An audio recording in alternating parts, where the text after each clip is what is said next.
주시는 말씀은 마가복음 14장 12절에서 26절 말씀 드리겠습니다.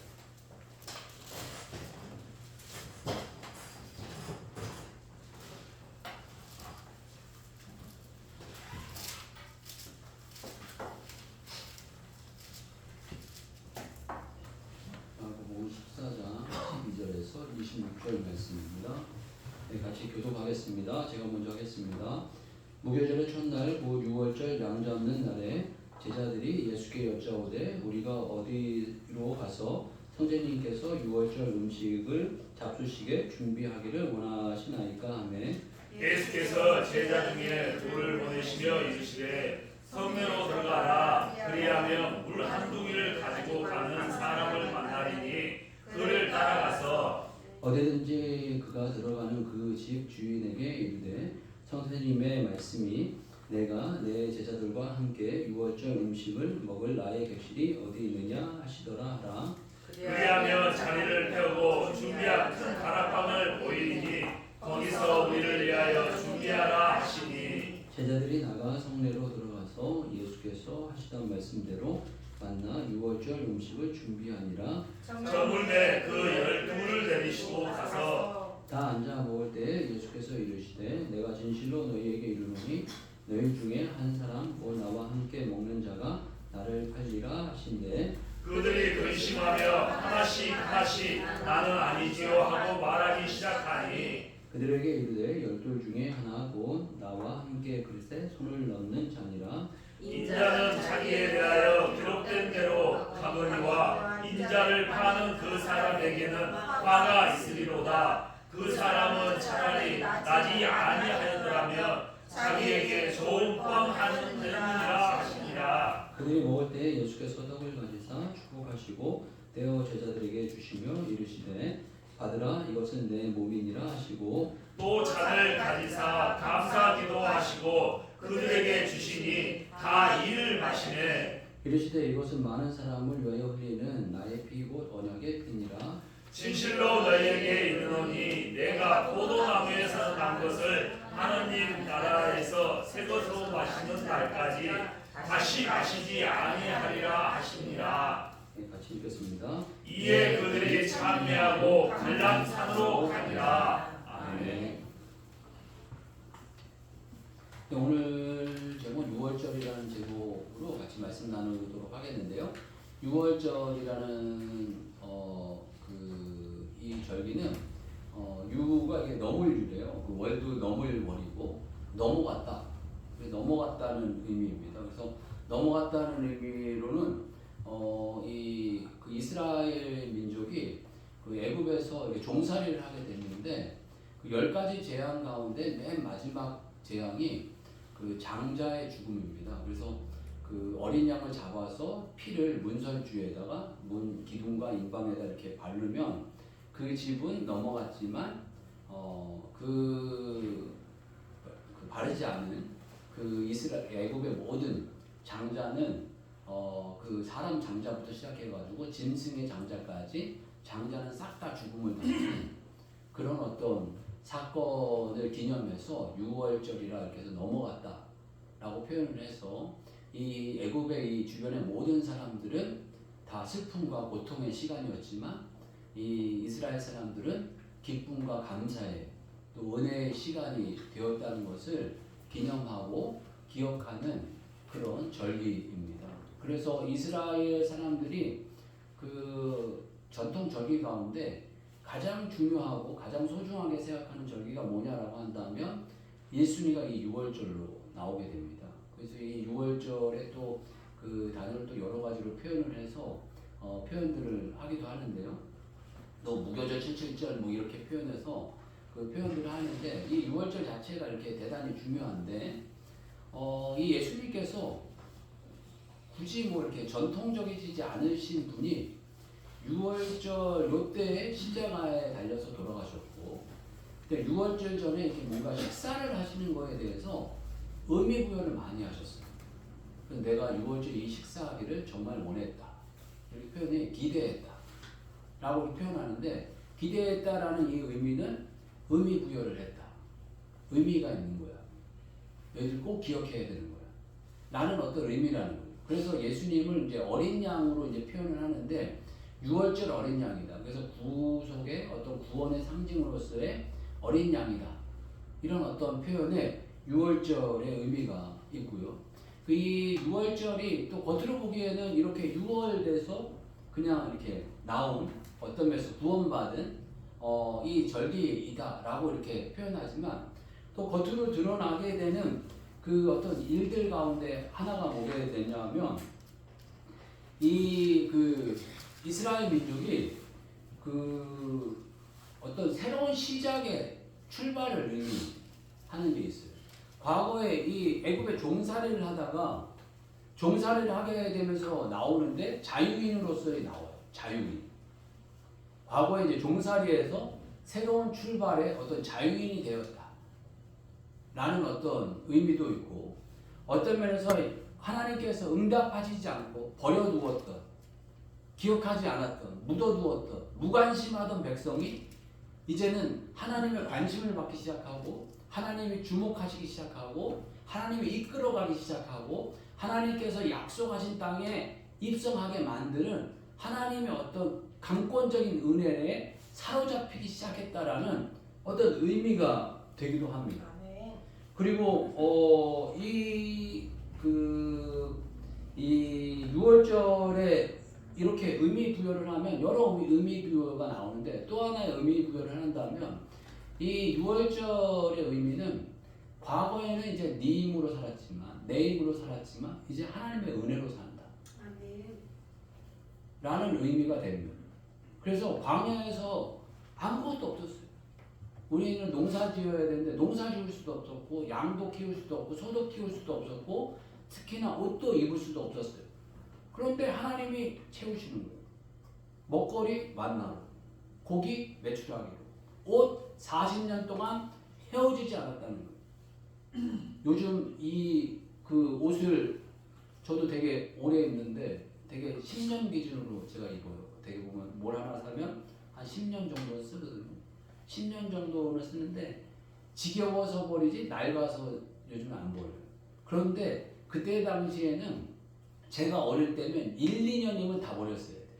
막 다 뜯어지고 뭐 빵꾸 나고 뭐 해서 저도 어릴 때 여기다 이렇게 길어갖고 막 입고 많이 했어요. 그다음에 무릎에다가 뭘 대가지고 입고 양말은 꼬매가지고 신고 막 이랬어요. 그런데 출애굽기 보면 40년을 살았는데 옷도 낡지 않았고 신도 해지지 않았다는 거예요. 말도 안 되는 기적이 벌어진 거예요. 그리고 이 사람들이 뭐 그냥 이렇게 병들어 죽기도 했지만 건강도 잘 유지하게 해주시는 거예요. 그러니까 살 수 없는 곳에서 살게 해주시는 거예요. 그러니까 과거의 애굽에서는 네 힘대로 너희들의 마음대로 살았지만 이제는 광야의 어떤 시작은 하나님이 이끄신 시작은 네 힘과 네 능력으로 사는 게 아니라 하나님의 능력으로 산다라는 걸 보여주는 어떤 출발점을 6월절을 통해서 딱 이렇게 뭔가 일을 벌이시면서 시작, 이거 시작이야, 너희들 이제 기억해 라고 하는 출발점을 6월절로 보여주시는 거예요. 어제 개인적으로는 제 조카가 결혼을 하게 됐는데 올해 사귀었던 그 여자친구가 결혼을 하게 됐어요. 뭐 얼마나 사귀었는지 모르겠어요. 근데 뭐 대학교 때 이제 만나가지고 지금 뭐 30이 이제 넘어갔으니까요. 뭐 길게는 뭐 10년 가까이 됐겠죠. 7년이래요. 7년간 열심히 사귀었다가 결혼을 하게 됐어요. 결혼식을 올리면 다른 의미가 아니죠. 변한 건 아무것도 없어요. 그렇지만 부부로서 출발, 시작! 그 세상에 알리는 거잖아요. 6월절이 그런 의미라는 거예요. 6월절을 하면 이제 주님과 시작! 이제 네 힘대로 사는 거 아니야? 이제 주님 뜻대로 사는 거야? 시작을 알리는 시작이라는 거예요. 그런데 이 6월절의 시작을 주님께서 이렇게 의미 부여를 하시면서 그 당시에 세족식도 행했다라고 표현하고요. 요한복음에서는. 그 다음에 우리가 잘 아는 성만찬 있잖아요. 그 떡과 잔을 나누는 그 잔을 이루면서 그 속에 뭔가 시작에 대한 의미가 있다는 거예요. 너희들 기억해야 돼. 6월절은 이런 거야 라고 뭔가를 심어주셨는데 그 그 뭔가의 의미가 무언가 저희들 다시 한번 새겨보고 정말 주님 6월절 바라보면서 우리가 시작을 제대로 하고 있나, 우리가 똑바로 걷고 있나, 내가 주님의 은혜를 잘 누리고 있나, 광야 생활 잘하고 있나 라는 것들을 여러분 자신에게 물어보고 점검하고 새롭게 하면서 주님의 은혜에 거하는 주의 종들 되시길 주의 이름으로 축복합니다. 이 6월절 잔치의 시작은요, 아까도 잠깐 말씀 나눴지만 기적으로 시작합니다. 기적으로 시작해요. 이 6월절 잔치가 벌어지기 전에 이 10가지 재앙이 있었죠. 피게이파, 악독, 우매장. 이거 제가 뭐 벌써 이게 오래됐는데 이게 뭐 기억이 나네요.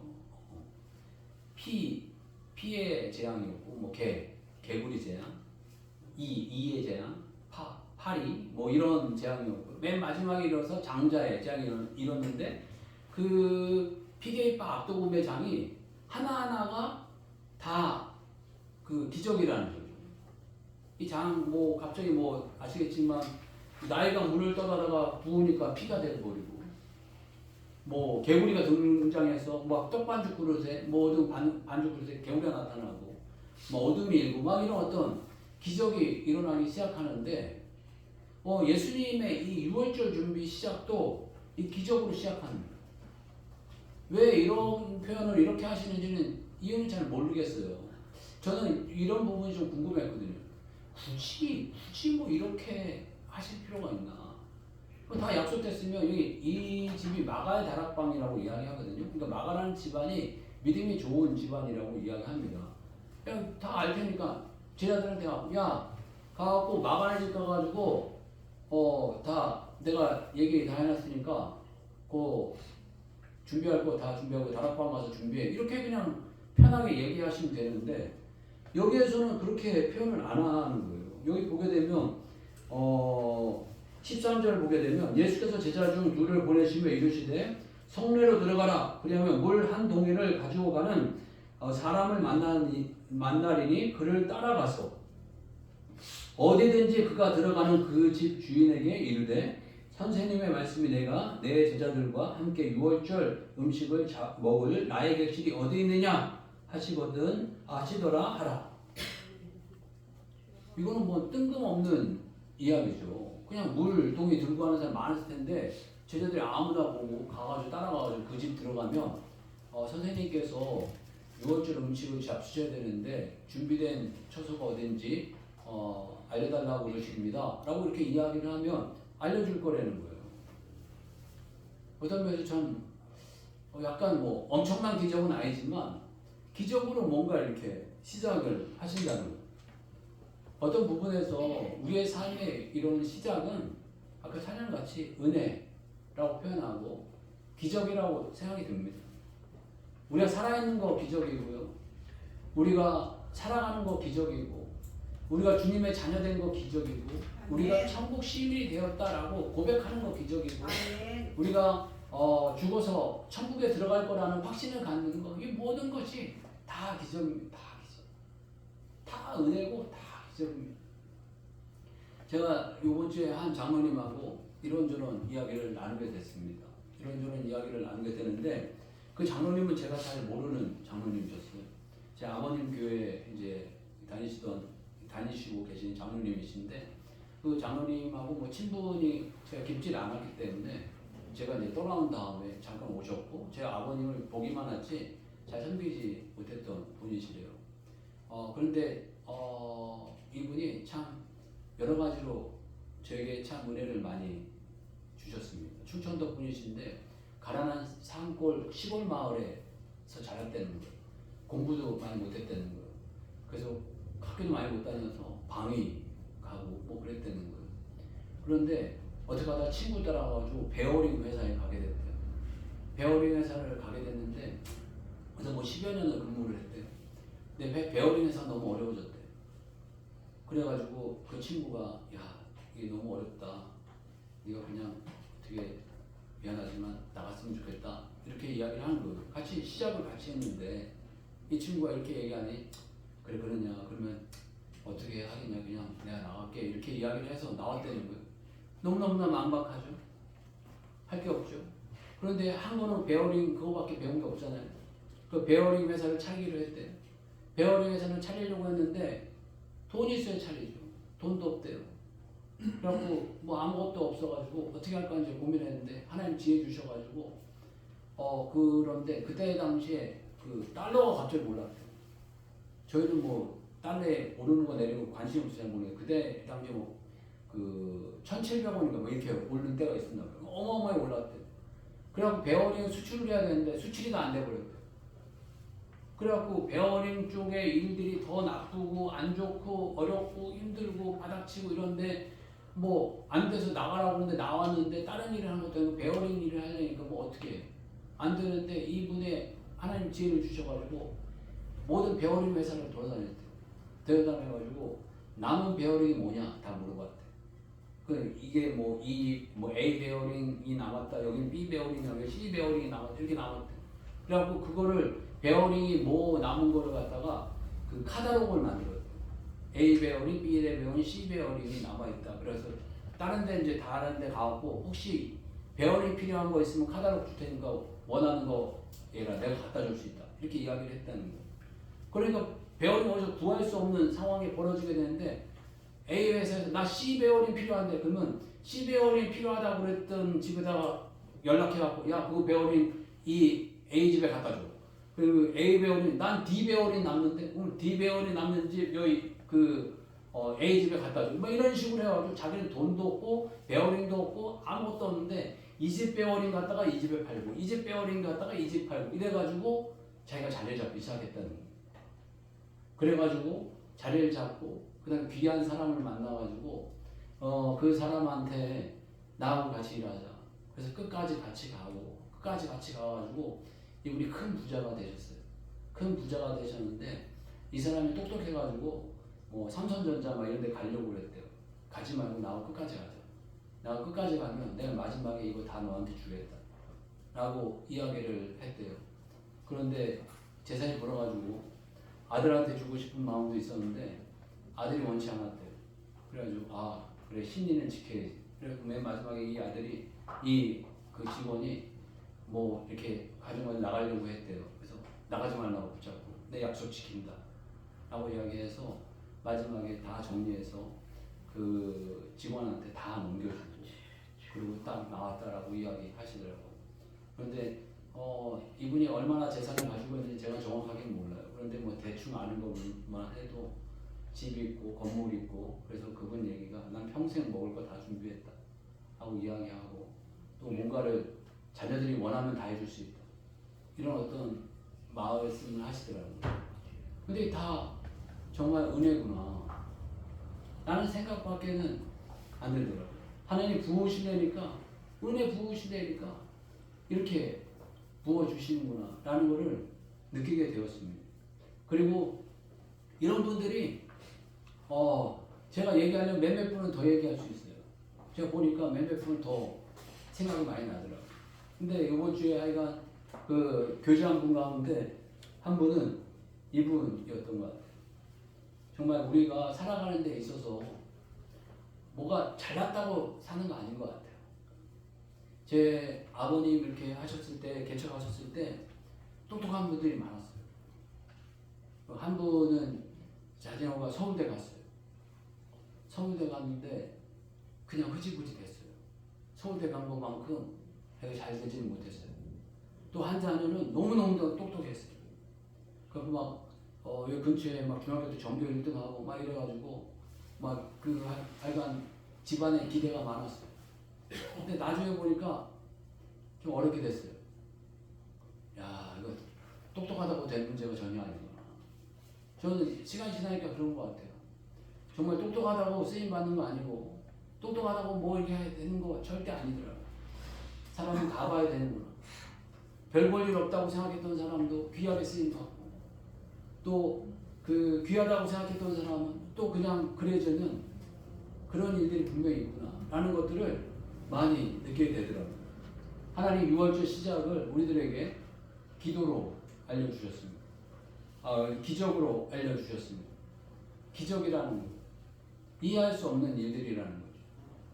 정말 이 주님께서 우리들에게 뭔가 은혜 주시고 우리들에게 생명 주시고 역사하시는 것들은 우리의 어떤 노력이 아니라 기적이다 라는 것을 분명히 말씀해 주시고요.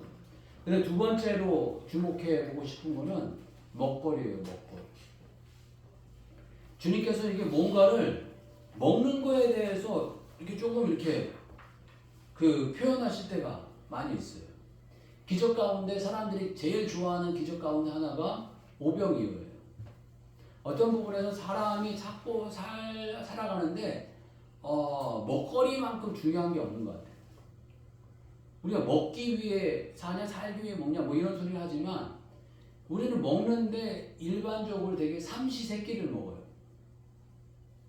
그러니까 하루에 3번을 먹는다는 거예요. 어떤 부분에서 먹기 위해서 뭔가 돈을 열심히 벌고 먹거리를 만드는 데 시간을 많이 쓰고 또 먹는 데 시간을 많이 쓰고 먹거리를 또 치우고 소화시키는 데 시간을 많이 써요. 그러니까 어떤 부분에서 우리 인생에 먹는 게 반인 것 같아요. 먹는 게 반. 그러니까 오직 했으면 먹는 게 남는 거다. 이런 소리까지 하지 않겠습니까?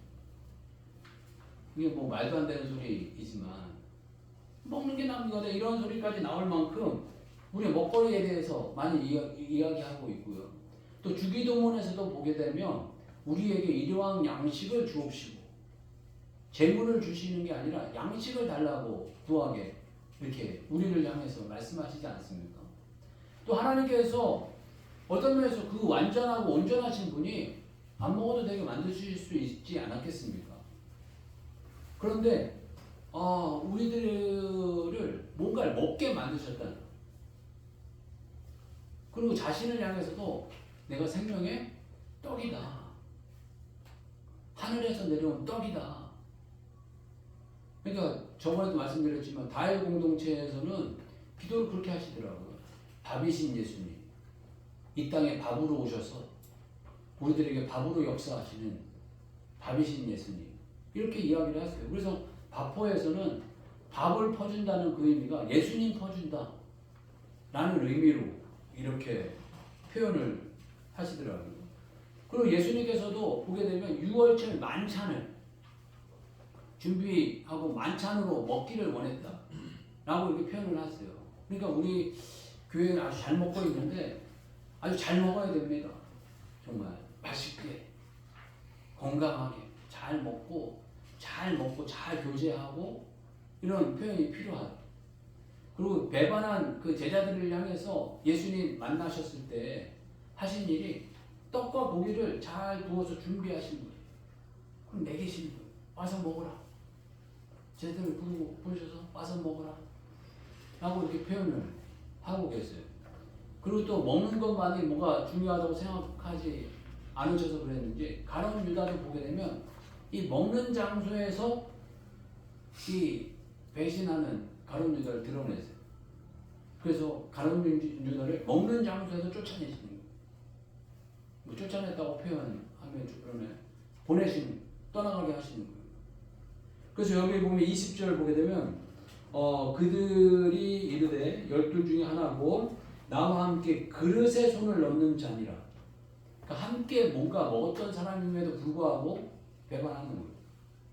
그러니까 먹는 것 자체에 어떤 의미 부여를 하면 안 되지만은 이렇게 같은 걸 먹는 모습이 있었지만 배신자도 분명히 나오게 됐다라는 거죠. 그러니까 먹거리가 되시는 것을 이야기를 많이 하시는데 예수님이 이 이후에 보면 22절 보게 되면 그들이 먹을 때 예수께서 떡을 가져다 축복하시고 떼어 제자들에게 주시며 이르시되 받으라 이것은 내 몸이니라 하시고 주님의 몸된 이 떡을 먹으라 라고 표현하고 계시고 24절 보게 되면 이르되 이것은 많은 사람을 위하여 흘리는 나의 피 곧 언약의 피니라 라고 표현하고 계십니다. 그러니까 언약의 피라는 것은 너희들의 삶이 이제는 나 중심에서 예수님 중심으로 나만을 위한 삶에서 누군가를 섬기는 삶으로 살아가라 라는 어떤 의미가 아닌가 싶습니다.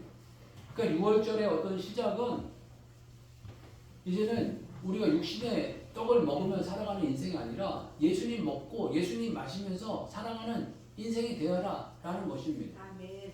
과거의 삶에서 이제 네 생각, 네 뜻, 어떤 세상의 어떤 법칙, 세상에 따르는 길, 세상이 추구하고 세상이 권면하는 그 길을 따라가는 게 아니라 6월절의 어떤 시작은 예수님 법칙을 따라가고 예수님 원하는 대로 살고 예수님 기뻐하는 대로 살아가는 자가 되라 라는 것입니다. 그래서 많은 교회들이 이런 표현들을 많이 하죠. 오직 예수. 이거 참 제일 좋은 표현이 아닌가 싶습니다. 저희 아버님도 그 목회하시다가 목회 그 중반쯤 되셨을 때 교회 표어를 오직 예수만 하셨어요. 오직 예수를 바탕으로 그 다음에 주제를 정하셨어요. 오직 예수. 예수만 드러나면 된다. 오직 예수. 그래서 저번 주에도 뭐 그런 표현 했죠. 목사는 그냥 보더콜리면 된다. 보더콜리가 양모리 개 이름이더라고요. 보더콜리면 된다. 그 이상도 그 이하도 아니다. 오직 예수님만 드러내는 보더콜리면 된다. 라는 표현을 하시더라고요. 그리고 제가 이제 마무리하면서 이번 주에 참 제게 도전이 많이 됐던 말씀으로 여러분들하고 같이 나누고 마무리하고 싶습니다. 예수님을 따라간다는 것은 배우는 것 같아요. 빌립보서 4장 12절 말씀을 보게 되면 나는 비천에 처할 줄도 알고 풍부에 처할 줄도 알아 모든 일 곧 배부름과 배고픔과 풍부와 궁핍에도 처할 줄 아는 일체의 비결을 배웠노라. 아멘. 여기서 강조하고 싶은 것은 배웠다는 것. 이 자족의 비결이죠. 나는 비천에 처할 줄도 알고 풍부에 처할 줄도 알아 모든 일 곧 배부름과 배고픔과 풍부와 궁핍에도 처할 줄도 아는 일체의 비결을 습득했다. 그냥 주어졌다. 알았다라는 게 아니라 배웠다는 거. 배웠다는 건 학습했다는 거. 학습했다는 거. 여러분들의 삶과 여러분들의 어떤 처지가 학습되어져야 된다는 거. 혹시 불평, 불만이 있다라든가 너무 만족해가지고 또 하늘을 찌를 만큼 감정이 올라간다라든가 이러면 안 된다는 거죠. 자족의 비결을 배워야 한다는 거죠. 너무 가난해도 자족하기가 어렵죠. 그리고 너무 부유해도 이것도 겸손하기가 어렵습니다. 어떤 분들 표현이 가난할 때 감사하는 것보다 부유할 때 겸손하기가 더 어렵다 이런 표현을 하시더라고요. 그럴 것 같아요. 저도 개인적으로 보게 되면 좀 뭔가 생기면 금방 교만해지고 금방 거만해지고 금방 딴짓하고 싶은 마음이 불쑥 일어나게 되지 않을까 하는 생각이 들어요. 그런데 배워야 한다는 거예요. 배워야 한다는 거예요. 어떤 분이 그런 얘기 하시더라고요. 요즘 젊은 사람들이 기회가 된다면 외모를 바꾸시겠습니까? 라고 이야기했더니 남자들이요 97%가 20, 30대들이 다 바꾸고 싶대요. 얼굴이고 뭐고 다 바꾸고 싶다는 거예요. 그 여자들에게 물었으면 어떻게 됐겠습니까? 두말할 거 없어요. 요즘 젊은 남자애들이 97%가 바꾸고 싶다는데 여자애들은 오직 하겠어요. 근데 저도 생각해보니까 늘 뭐에 불평불만이 많았던 것 같아요. 젊은 날 감사와 자족이 없었던 것 같아요. 키가 더 컸습니다. 조금 더 똑똑했습니다. 조금 더 좋은 학교를 나왔습니다. 조금 더 내 누군가 부모님 밀어줘가지고 학원을 조금이라도 더 나왔었으면 뭐 했으면 내가 좀 더 나았을 텐데 이런 어떤 마음이 늘 가득했던 것 같아요. 그런데 자족을 배워야 한다는 거죠. 자족을 배워야 한다는 거죠. 제가 이름도 알아봤는데 제가 참 좋아하는 배우들이 있어요. 김고은이라는 배우하고 서현진이라는 배우를 들어요. 두 배우의 특징이 뭘까요? 제가 보기에는 여러 가지가 있지만 쌍꺼풀이 없어요. 두 배우가. 제가 보기에는 이 두 여배우한테 주변 사람들이 쌍꺼풀 하라는 얘기를 얼마나 많이 했겠어요. 너 배우인데 쌍꺼풀 없으면 사람들이 쳐다보지도 않는다. 관심도 없는다. 이런 얘기 수많이 했을 거예요. 그런 기사도 본 것 같아요. 근데 꿋꿋이 주어진 대로 산 거예요. 다른 데를 어떻게 고쳤는지 모르겠지만 그 흔한 그 제일 편안하고 생각하는 그 쌍꺼풀을 끝까지 안 고쳐가지고 요즘 대세가 변했잖아요. 쌍꺼풀 있는 사람보다 없는 사람이 전 더 예쁘더라고요. 그 모습 그대로를 자기가 받아들인 거예요. 그 용납한 거. 그리고 그래서 그 일고 나가는 모습이 전 너무너무나 멋지고 아름답더라고요. 좀 이런 얘기를 한 번 더 하면 어떤 분이 그런 얘기 하시더라고요. 그 자판을 치다 보면 뭐 기억력은 디글디글이 쫙 있잖아요. 기억력은 디글디글이 쫙 있으면 키역이 옛날에는 잘 안 썼어요. 이게 무슨 소리인지 문자 하시는 분들은 아시죠? 키역은 쓸 일이 없어요. 뭐 커피, 부엌 이런 거에다가 키역 쓰지 키역을 쓸 일이 없어요. 별로 쓸 일이 없어요. 그런데 요즘에 문자 하다 보면은 키역 쓸 일이 어마어마하게 많아요. 저도 키역 엄청 많이 써요. 이게 문자를 하게 되면서 키역의 쓰임새가 달라진 거예요. 뭐 크크크크. 요즘 보니까는 저희 문자 보면 크도 크크크 아니라 크크크크크크 해갖고 막 쫙 이렇게 도배를 하는 경우들도 있어요. 시대가 달라질 수 있고 상황이 달라질 수 있다라는 거예요. 어떤 사람은 옛날에는 뭐 이런 사람이 좋다라고 했지만 요즘엔 이런 사람도 좋다. 이렇게 달라져 가잖아요. 세상엔 아무 쓰임이 없을 것 같았던 그 키역도 시대가 달라지고 상황이 달라지니까 쓰임받게 되잖아요. 어떤 부분에서 주어진 상황이 뭐 뭔가를 바꾸겠다고 아무리 노력해도 어떤 부분에서 주님이 안 원하시면 안 되는 것 같아요. 저희도 오직 예수 부여잡고 말씀 부여잡고 그냥 주어진 것에 일단 감사하고 주어진 것을 더 아름답게 갖고 가려고 하다 보면 무명의 키역이 갑자기 주역으로 나타나듯이 그런 은혜가 저희들에게도 있을 것을 기억하면서 주님 안에 쓰임받고 드러내는 시작이 되었으면 좋겠습니다.